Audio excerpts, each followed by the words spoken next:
Jadi semenjak dari dulu, sahabatku yang sejati, para ulama itu telah memerangi bid'ah. Itu sudah menjadi kampanye besar dari para ulama, karena memang bid'ah itu sesuatu yang ancamannya besar sekali.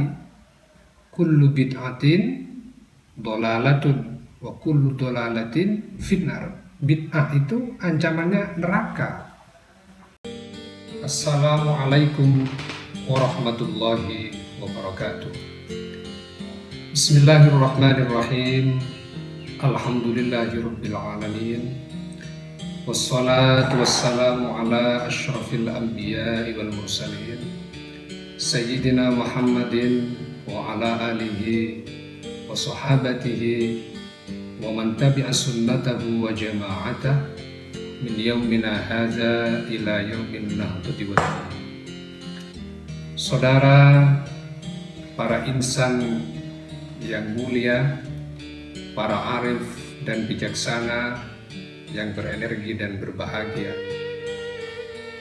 Pada kesempatan kali ini kami akan melanjutkan kajian tentang kitab Akhlak As-Salafus Sholeh, tentang perilaku ulama-ulama kita yang soleh, yang patut kita tiru perilaku mereka untuk kita terapkan di zaman saat ini. Bismillahirrahmanirrahim.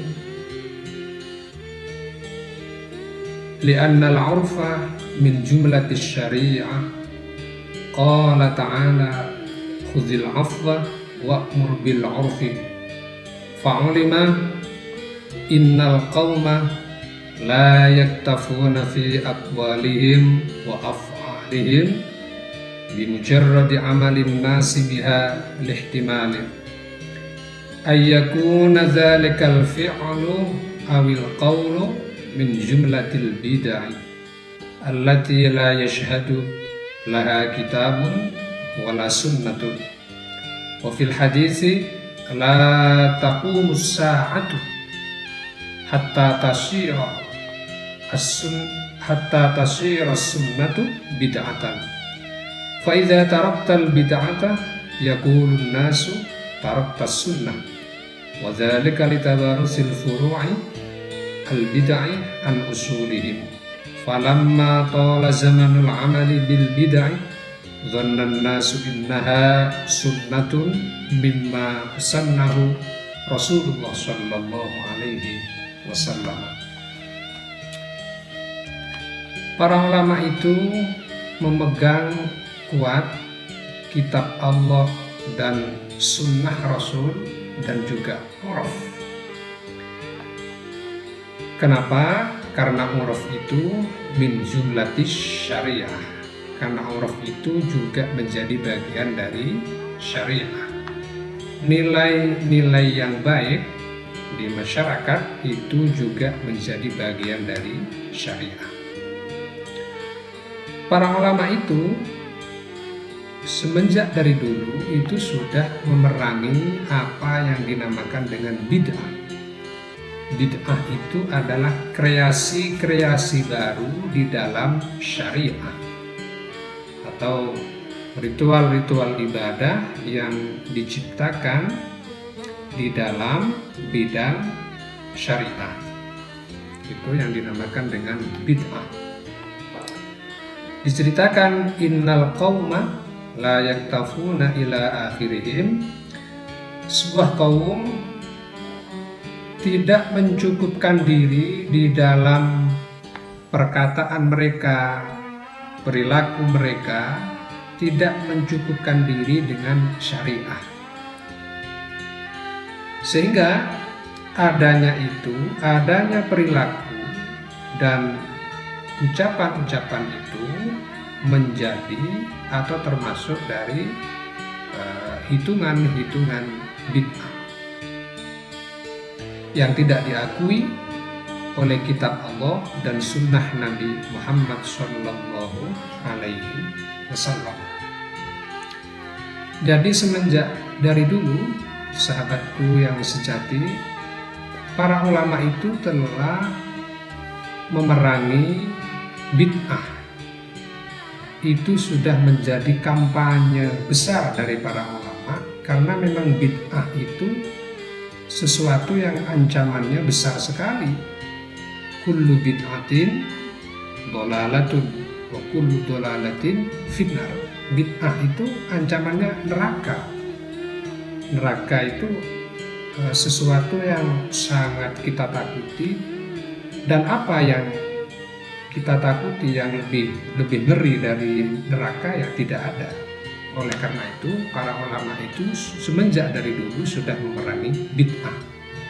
Hanya saja yang harus kita pahami, bid'ah itu seperti apa? Seperti korupsi, sogok, riswah. Riswah itu haram, tetapi riswah yang sogok menyogok yang bagaimana? Begitu juga bid'ah. Bid'ah itu harus dibahas dulu. Bagaimana dengan ritual atau kebiasaan-kebiasaan yang berkembang saat ini di dalam rangka mensyiarkan Islam dengan adanya sholawatan, kemudian ada ritual-ritual bacaan khusus yang dibaca oleh para insan-insan yang senang dengan dunia ketasawufan.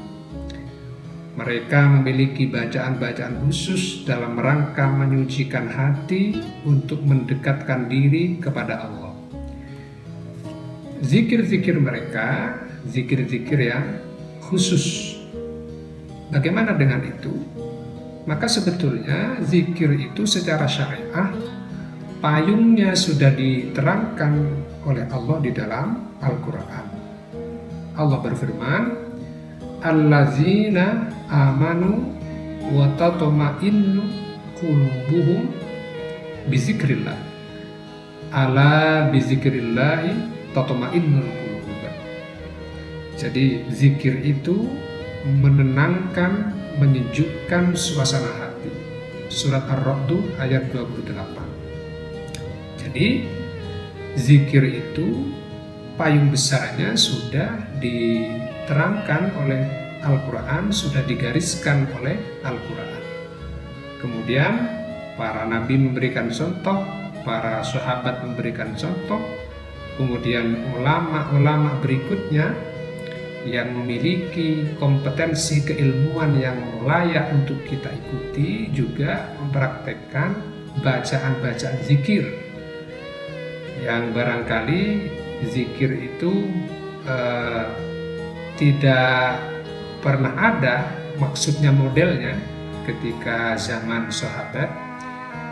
Para ulama tertentu itu mengkhususkan bacaan-bacaan karena istiqomahnya mereka, sehingga mereka mendapatkan maziyah dari bacaan-bacaan yang dibaca oleh mereka. Mereka mendapatkan ketenangan hati atau khususiyah, khasiat-khasiat yang lain yang membuat mereka menjadi betul-betul nyaman, betul-betul tenang dengan zikir itu. Nah, kemudian zikir-zikir itu dilanjutkan oleh pengikut-pengikutnya yang memiliki gelombang yang sama. Sehingga kalau zikir itu kemudian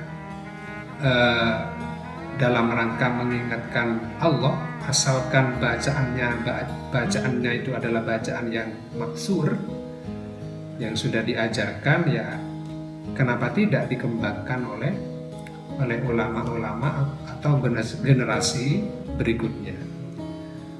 Begitu juga dengan nilai-nilai yang baik di masyarakat seperti bacaan sholawat dengan model-modelnya yang ada sekarang. Payung besarnya itu sudah dijelaskan oleh Nabi Muhammad SAW bahwa sholawat itu betul-betul memberikan daya power yang hebat kepada manusia. Karena Nabi bersabda, man ahabbani kana ma'i fil jannah. barang siapa yang mencintai saya, maka orang itu akan bersama saya di dalam surga. Kemudian kecintaan itu diekspresikan, diungkapkan dengan bacaan salawat Nabi sallallahu atau Allahumma sholli ala Muhammad. Terima kasih para insan yang mulia, mudah-mudahan bermanfaat. Kita tetap di jalur yang mainstream, jalur yang mayoritas, jalur yang jumhur, sehingga kita betul-betul mendapatkan mahiyah intisari dari ajaran Islam. Mudah-mudahan kita terpilih menjadi hamba Allah yang diridhoi dan diberi surganya nanti.